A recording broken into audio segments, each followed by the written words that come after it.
So welcome back to the channel, and today we have the first iteration of the Met Gala review series. There's a lot to talk about, so let's hop straight into it.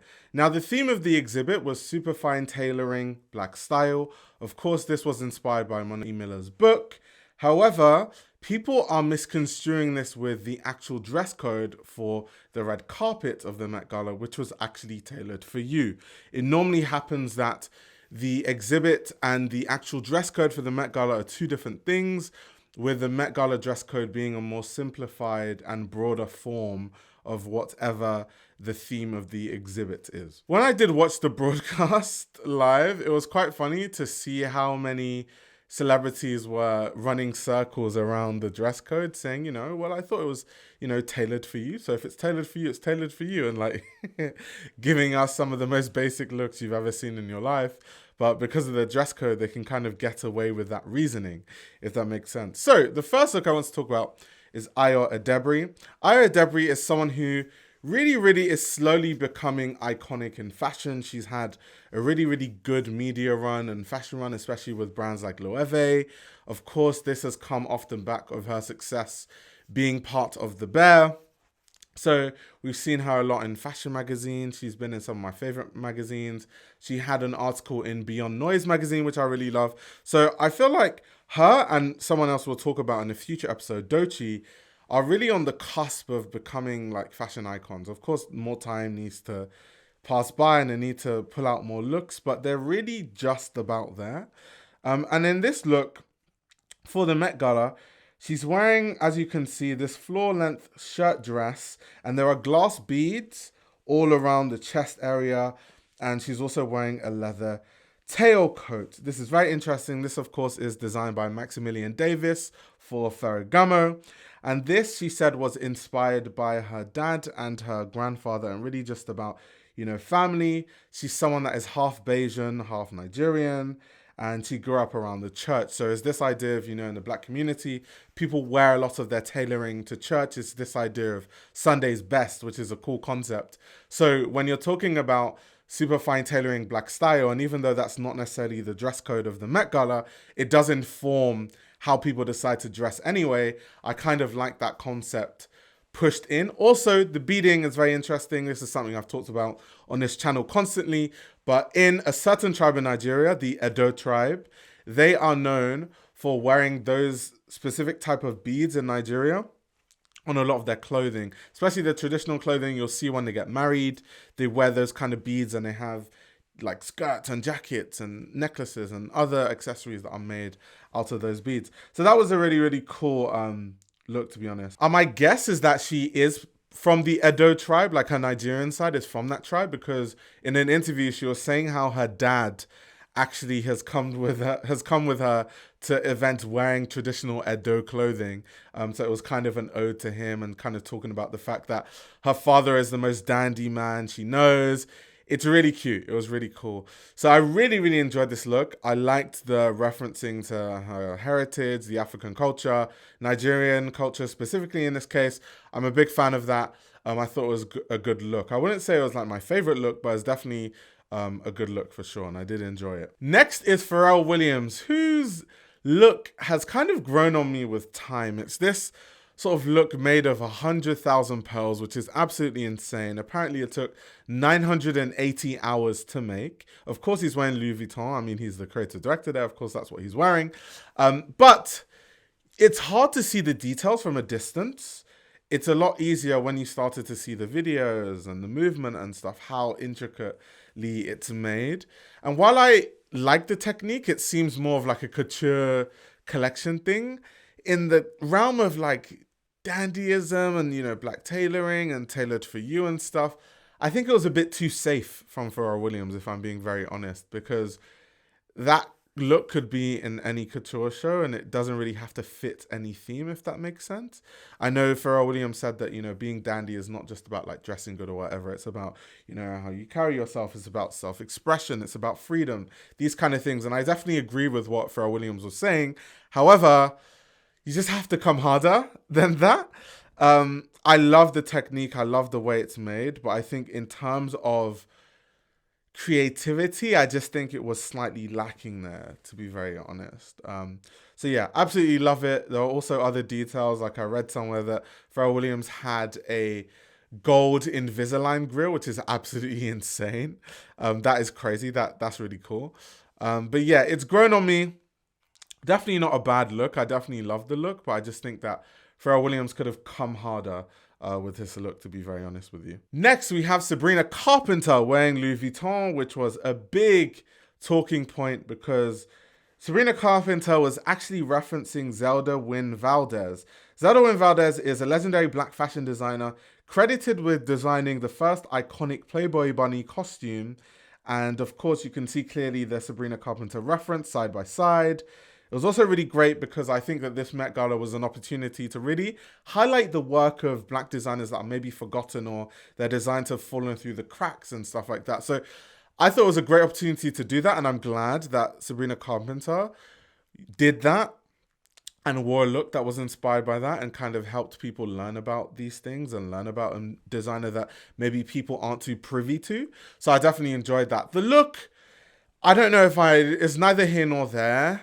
I definitely wouldn't say it was one of my favorite looks at the Met Gala. I don't think she looks bad. I think she looks great, but it's the kind of look that could work in many other Met Galas for many other themes. But I'm just love the concept, and I love the highlighting of, a lesser known black designer historically. So I'm a big fan of that, all in all. Next, we have Savannah James, who I thought looked absolutely amazing. Of course, she's wearing Hanifa, which of course, once again, highlighting black designers, which I love.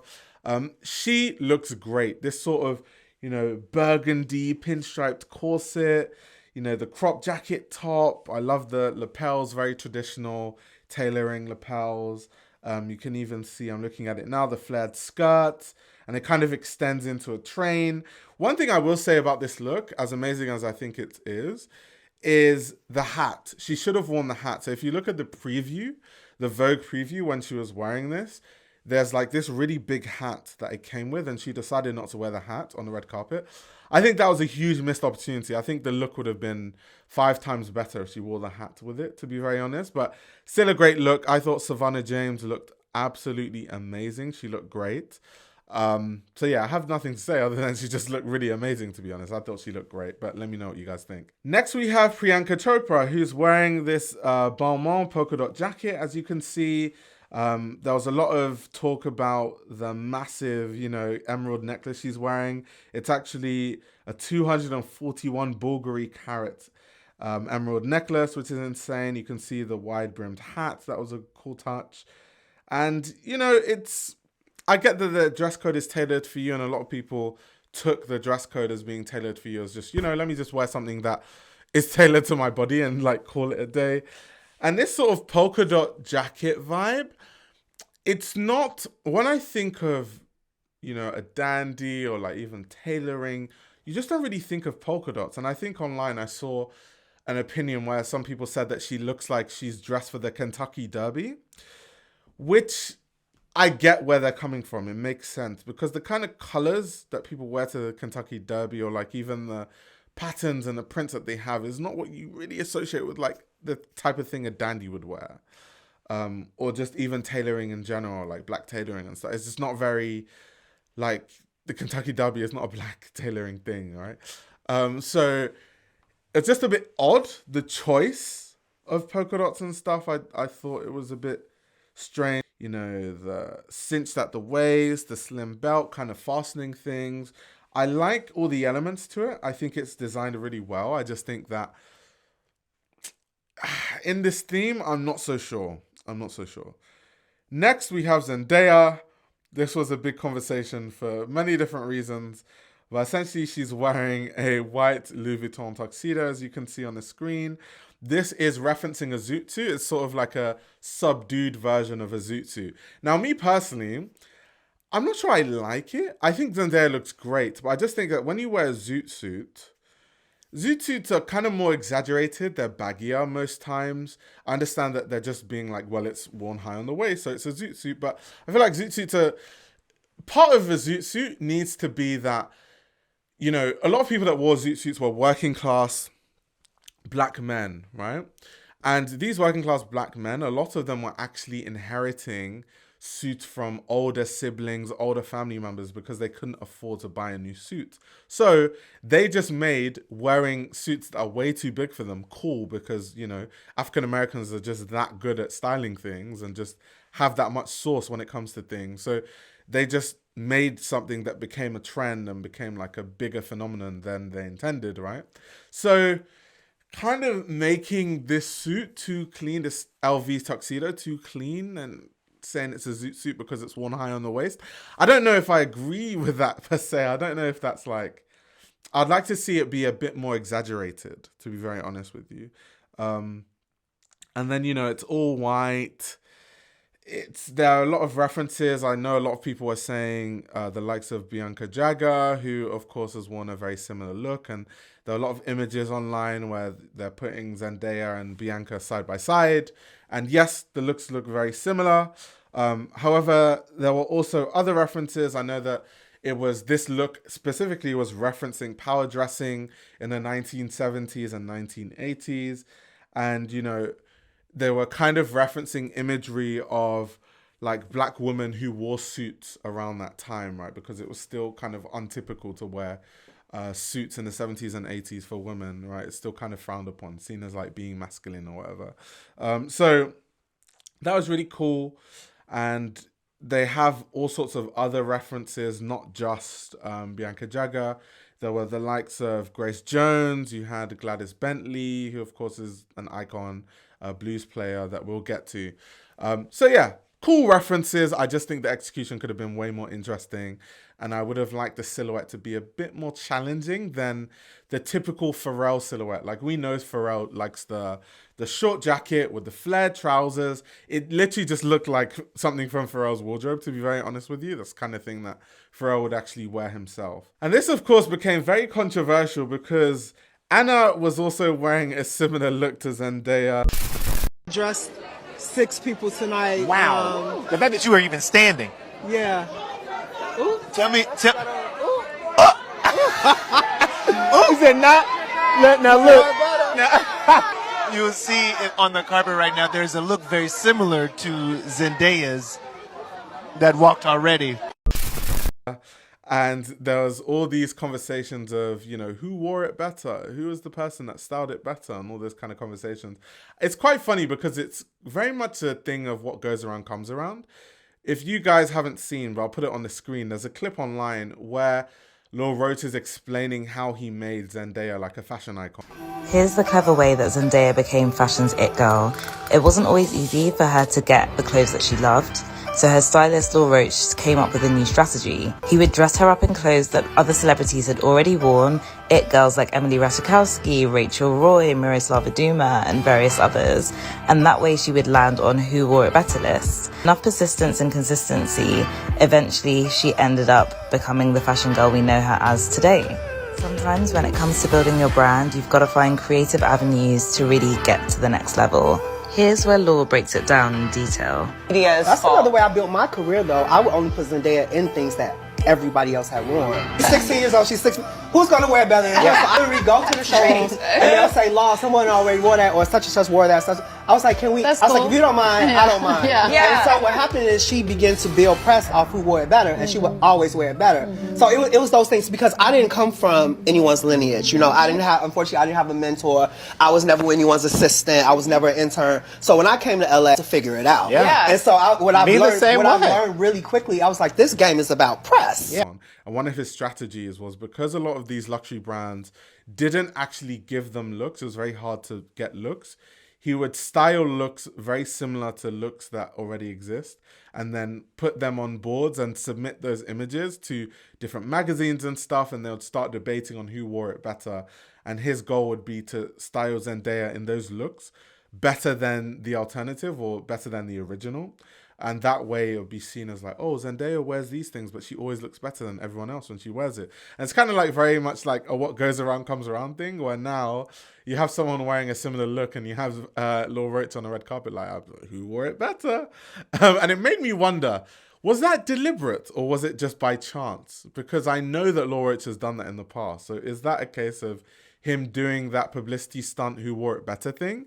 Or was that genuinely just by happenstance? Because, I mean, they're wearing white tuxedos and white suits. And so many iconic black women in history have been seen. Like, if you look at the imagery of women that would wear tailoring, it's white. So, I mean, it's very likely that multiple people could be inspired by the same thing, if that makes sense. Next, we're talking about Mary J. Blige, who's wearing Stella McCartney. I'm a huge fan of Mary J. Blige. I mean, I even have tickets to go to her concert in Tottenham next month in London. So I'm clearly a big fan. Wasn't the biggest fan of the look, though. Not the biggest fan of the look. Looking at the look right now, as you can see, they're playing around with the suit's proportions. You can see kind of the sloping shoulders, the crop blazer, the high waist trousers, which is kind of very much mimicking, once again, the zoot suit whole idea.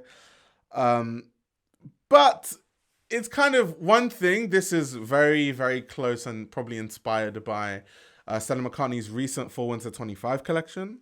I definitely see the reference there. And then also, I just think just wear a hat. This sort of metal sort of top hat thing, I just don't think it worked the way it was intended. And I know that Mary J. Blige, she herself said in interviews that she wanted to go to the Met Gala as Mary J. Blige because, of course, she's an icon in like hip hop and R&B and stuff. So it's kind of on brand for her to sort of dress as herself, considering the theme and stuff. But I just don't think it was executed well. I just think it just looked a bit all over the place as a look, to be honest. I think it wasn't cohesive. The tailoring needed a bit more refining, to be honest. And it hurts me to say that because I'm a huge fan of Mary J. Blige. That's the GOAT. That's one of my GOATs for sure. But I just wasn't the biggest fan of the look, to be honest. Next, this is a very controversial one. Amelia Gray. Very, very controversial. So, Amelia Gray was paying homage to 1920s Harlem fashion. Her and her stylist, called Daniel Brown, I believe, said they were doing loads of research and they came to, I think the stylist even said that he did his dissertation on Black dandyism and how they inspired, like the original dandies inspired today's world and the way that tailoring looks today and all that sort of stuff. Saying that, you know, we've been researching for months and all that sort of stuff. And then kind of the end product of this look is this sort of Valentino red lace bodysuit, as you guys can see, this sort of a crop tuxedo jacket. There's a black bow.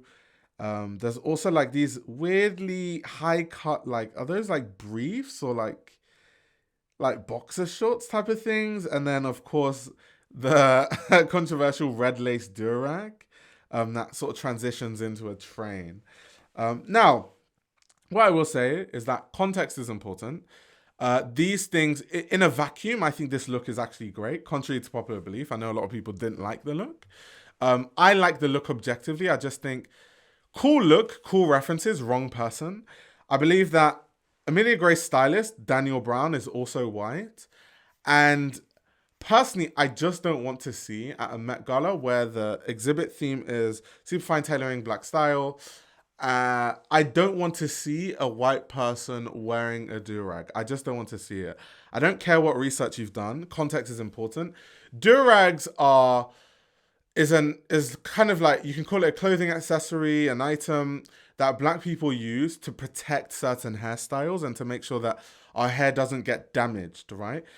It has been politicized and been turned into like a symbol of being ghetto or like gang culture and all that sort of stuff, which is why if you wear like, if I was to wear a durag and go into like any sort of like serious establishment, they'll be like, what you're wearing is not appropriate for this venue, or, you know, those kind of things. So in that context, I just don't want to see a white person wearing that. And I think that's why it's controversial. It's not necessarily that the look is terrible or whatever. It's more time and place, who is wearing it.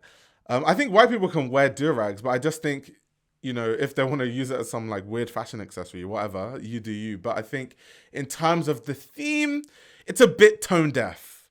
It's a bit tone deaf. And I think it's crazy that the stylist said that they did all that research, but didn't understand contextually how it could be problematic. I think it's a bit strange, but yeah. Let's move on. But I want to know what you guys think in the comments, by the way. Even if you disagree with me, I don't mind. Let me know. I could probably learn something from kind of like your viewpoint on this whole thing. But moving on, we have Andre 3000, who is wearing Burberry by Daniel Lee. He's actually wearing this sort of interesting workwear jumpsuit, and it's created by Burberry and Benjamin Bixby, which is Andre 3000's own thing. It's kind of like a thing that kind of comes and goes. Sometimes they're making stuff, sometimes they're not. It's kind of random. And then, of course, famously, he's wearing this grand piano on his back, and that was kind of to promo his new EP called 7 Piano Sketches. Now, when you look at the album cover, the album art of this 7 Piano Sketches, it basically mirrors the look that he's wearing, which is why it was kind of like a collaborative project between his brand and Burberry. I think I'm a big fan of Andre 3000, obviously, as a hip hop fan. I think that he embodies what it means to be like a modern day black dandy. It's kind of the way he dresses, the way he is, the way that he doesn't follow the crowd. You know, he is that embodiment, and I just would have loved to see him do more. I think his look, there was too much focus on trying to promote his brand and promote his EP and all this sort of stuff, that I think the look itself fell flat, and there was too much focus on like promoting things rather than just trying to like pull out a memorable look, to be honest. So that's kind of how it came across. Next, we're going to talk about Lisa. This is another controversial thing. So Lisa is wearing Louis Vuitton by Pharrell Williams, of course. It's a cool look. It's a cool look. I mean, I like it. Kind of like the details, like the encrusted buttons. You can see the embellishments all over the place. I think it was a cool look. I also think that Pharrell Williams loves doing that, right? Pharrell Williams doesn't really play with silhouettes a lot and tailoring, probably because he's not from a tailoring background, so he can't do a lot in way of that sort of stuff. But what he does do well is the details, the jewelry, the diamonds, those kind of things. So I think it's really cool what he did with this look. Now, there was obviously big controversy online because a lot of people thought that they embroidered Rosa Parks' portrait on Lisa's crotch, which would be absolutely insane and tone deaf. However, that wasn't the case. A very famous artist called Henry Taylor, who has collaborated with Pharrell on many previous projects, including more recently, actually, the Met Gala cover that has Pharrell Williams on it. That Vogue Met Gala issue was actually done by Henry Taylor. So he had this sort of series of portraits that he encrusted into the look. And so you can see different faces depending on where you look on the look. And on the crotch, actually, that person is one of Henry Taylor's neighbors. Actually, I still think it's a bit strange. Like, imagine if you're Henry Taylor's neighbor and you're just looking at your face on someone's crotch on the on the Met Gala red carpet. It's odd. However, it's not, you know, problematic the way people think it is. The way people are like, oh my God, Lisa is so tone deaf. She has Rosa Parks on her crotch. If that was the case, it's not the case, but if that was the case, that's insane, by the way. That would have been wild, but that's not the case. So I really wanted to mention that because a lot of people have kind of taken that story and run with it when that's not really true. That's not what happened. So yeah, cool look. I don't think it was one of my favorite looks. It wasn't the most interesting look at the Met Gala, but I like the working with Henry Taylor. I like the spotlighting of him as an artist. And I enjoy that, just like learning about these things and also figuring out that it's not Rosa Parks because damn, insane. Next, we're going to talk about Teyana Taylor. Now, Teyana Taylor's look was actually one of my favorite looks in the Met Gala. This has really divided opinions. Some people think that, oh my God, her look wasn't that great and it was all over the place and it needed editing. I'm on the other side of the fence where I think that I like how fussy it is. I think that part of, you know, dandyism, and in this case, is, you know, mixing all these different elements and mixing these colors and textures in a very unusual way, right? That's kind of what I enjoyed about it. So when you look, you can see she's wearing all sorts of things. The feather with the top hat, the jacket, she has the cane, she has the embellishments on her garments. She's also wearing like this sort of burgundy zoot suit, and everything was burgundy, even the durag and all these kind of things. I liked it. It was really, really cool. It was really nice. It was designed by two-time Oscar-winning costume designer Ruth E. Carter. And they were really talking about kind of the significance of the do-rag and stuff if you watch the videos. It was really cool. I saw lots of people saying, you know, why is she wearing a do-rag?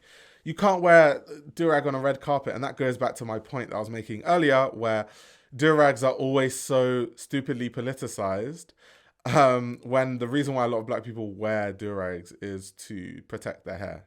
Of course, it might be a style thing also, but it serves a function. It actually has a function to it.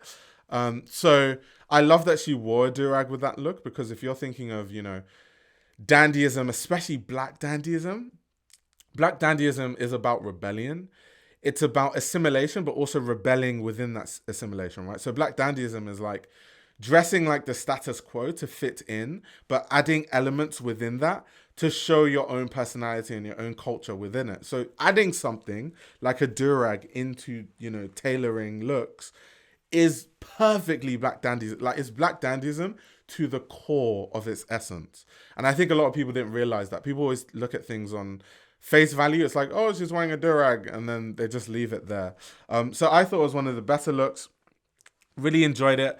I liked the detailing. Like, there was the Rose in Harlem detail on the train, which was cool because that's kind of what she's called, her being from Harlem and stuff. So that was cool. I really, really enjoyed it. I didn't think it was over the top. And even if it kind of is over the top slightly, I think it was in good taste, especially considering the theme and stuff. So big fan, big fan of the look. Next, we have Tracee Ellis Ross, who was wearing Marc Jacobs. This also, I think, was one of the better looks on the night. Tracee Ellis Ross is wearing a lot of color, first of all, which we were absolutely lacking across the red carpet. I don't know why, but a lot of people ended up wearing all black or all white looks or black and white looks, which is crazy. Like, we're talking about dandyism here. Once again, that is the theme of the exhibit, not necessarily the dress code, but it normally informs how people decide to dress on the red carpet. So that's why I'm mentioning it, because considering that, a lot of people just, didn't play with color. And it's like, dandies, like, play with color. This is the time to play with color. So I like that, you know, Tracee Ellis Ross really played with that. I love the typical Marc Jacobs silhouettes, playing with proportions, wide silhouettes, cinching the waist in other places, bows here. Absolutely loved it. And something I did like too is that Stephen Jones made her hat, which was cool. I like the shape of it. And Stephen Jones, of course, is just an absolute legend. And looking at my notes here, she was actually inspired by a lot of imagery of style icons.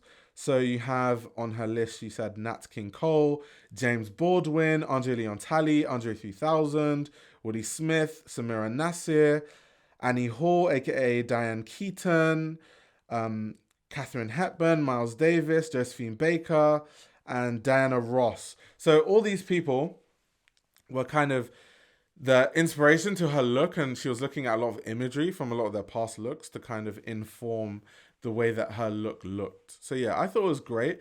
It's not crazy, but I like the proportions and I thought it was great. I like the pop of color. And I think it's also very true to Tracee Ellis Ross's personality. It's kind of the thing that you can see her wearing. It didn't look out of place. Like, they were just kind of dressing her with costume and that sort of stuff. So I did enjoy it. I did like this look. Maybe not my favorite look. I still think that my favorite looks were probably the likes of Teyana Taylor and Janelle Monáe and those kind of people, but it definitely was really cool. Next, we have Kendall Jenner, who was wearing a very interesting designer, Toisheju Dumi. Toisheju Dumi is a designer I've actually talked about on this channel. A lot of times, people always say, why do you only talk about big designers and big brands? Why don't you talk about up-and-coming designers? And it tends to be the case that I talk about up-and-coming designers all the time, but people just decide not to watch those videos and then accuse me of never covering up-and-coming designers, which is insane. So on the screen, I'll put a video that you guys can watch where I talked about Toisheju Dumi's work. She is a Nigerian-Brazilian designer. Really, really cool work. The information is in the video that I made, like I've said. So yeah, definitely check that out. Now, the inspiration for this look was, of course, a very famous LGBTQIA+ community member, from who was prominent in the 1920s and 1930s in New York. In this case, which is Gladys Bentley. She is someone who was obviously famous for being an amazing blues artist and famous for her musical talent, but outside of that, also famous for being gay at a time when it was very frowned upon, and then also for being a woman that constantly wore men's tailoring and men's garments all the time. She actually got a lot of harassment for wearing men's tailoring as frequently as she did back in the day when she was, 1920s, 1930s. So I like the reference. I just personally didn't see a lot of the reference in the look itself, though. Like, when I think of Gladys Bentley, I think of kind of like the tuxedo with the white trousers, like the three-piece tuxedo, three-piece suit with the white trousers, the top hat. I didn't see any of that. Kendall Jenner, I believe, I didn't see her wearing any top hat. She's not wearing a three-piece, so I like the idea. I just think that I would have preferred different execution, if that makes sense. I think they could have done more with the inspiration rather than just say, it's inspired by Gladys Bentley, so we're just going to put a woman in a suit because women wear suits now. So there's nothing inherently interesting about that now, unless there are certain elements that you're really, really looking deep into to make it more interesting. That being said, I'm a huge fan of the designer herself, Tracee Ellis. I think she's going to do really great things moving forward. But in terms of this Met Gala look, I think that more could have done via the research and really tying that in to the look, to be very honest with you. Next, we have Kim Kardashian. This look really split opinions, with some people saying that it's not that great. Other people really loved it. So she's wearing this sort of croc leather chrome heart set. Of course, you can see it with a corset and then a skirt that has a train. And there's a matching black leather hat. You can see the pearl chain belt and this crazy, crazy choker. It reminds me of, those old Kim Kardashian outfits she used to wear with those like big belts on her waist and stuff in the Y2K era. It kind of brought me back to that slightly. I do think she's very on theme. I think she looks good. I think, personally, don't kill me, don't shoot me. I think Kim Kardashian looks amazing. I just think that it's Kim Kardashian. So a lot of people don't like Kim Kardashian. Some for good reason. But I think because of that, anything that Kim Kardashian does, people are just like, oh, it's trash. It's terrible. In this case, I think she looks great. I think it's on theme. I like it. I like the look. For me, there is something missing in the look. I can't really put my finger on it, but I do like the look. I did think it was great. I know people are going to shoot me through the screen because of this, and it's fine. It's fine. It's fine. And talking about similar looks, let's go next to Miley Cyrus, because Miley Cyrus was wearing another crocodile style thing. Hers was made by Alaya. And you can see here on the screen, she's paired it with this structured top and this long ruffled skirt, which sort of had a trail behind her as she was walking. And then she paired it with some nice black sunglasses. It's cool. It's nice. It could work at many other red carpets, which is kind of why I'm just like not too interested with it. I like the look, but in terms of this theme, I'm just not really seeing the vision personally. But I still think Miley Cyrus looks great. Within the theme, I'm not really seeing it. I'm not really seeing much of the vision, but it doesn't take away from Miley Cyrus still looking great. And last but not least, let's talk about Kylie Jenner. So Kylie Jenner is wearing Ferragamo by Maximilian Davis, of course. I think she looked great, sort of the dress code being this idea of tailored for you, and her wearing this sort of skin tight tailored piece is really cool because it kind of fits perfectly into the dress code, right? I also like, even though it's like a herringbone halter neck dress, I like how they have this translucent corsetry in the midsection. And normally, something that irks me a lot of times when designers design things like this is when they design the corsetry in the midriff or the midsection of a dress, it always looks out of place because the fabric from the top to the corset to the bottom, most times they don't gel, they don't mix, it doesn't work. It looks out of place, and the seams sometimes can look rough. So it looks like you're looking at something that has 3 blocks rather than one just continuous, amazingly well-constructed piece. But in this case, I think it's the latter in terms of I think it's really executed well. I like the way it's executed. So them having that like sheer black bodice, I think it actually works. And most times, in my opinion, like when I see stuff like that, it doesn't work. And I think that's a testament to Maximilian Davis and him working at Ferragamo and like him improving as a designer. So yeah, all props go to him, to be very honest. I do think, once again, this is something that could work for a lot of themes and stuff. I understand that it makes sense in terms of the dress code. I just like to see, you know, more references, more historical references, more research being done in terms of the look. But let me know what you guys think. And on that note, that is part 1 concluded. I'm trying to make sure that these are not too long, because if I was to do just one continuous episode, it'll be like 2 hours long and no one's going to watch that. So stay tuned. In a couple of days, I'm going to post part 2 and then part 3, then part 4. And then we're going to do the after party looks. And then we're going to go back to our scheduled program of what we normally do, fashion news, runway shows, and all of that. So let me know, guys, what you guys thought about the looks that I talked about today. Of course, many more to come. Stay tuned, and I'll see you guys in the next video.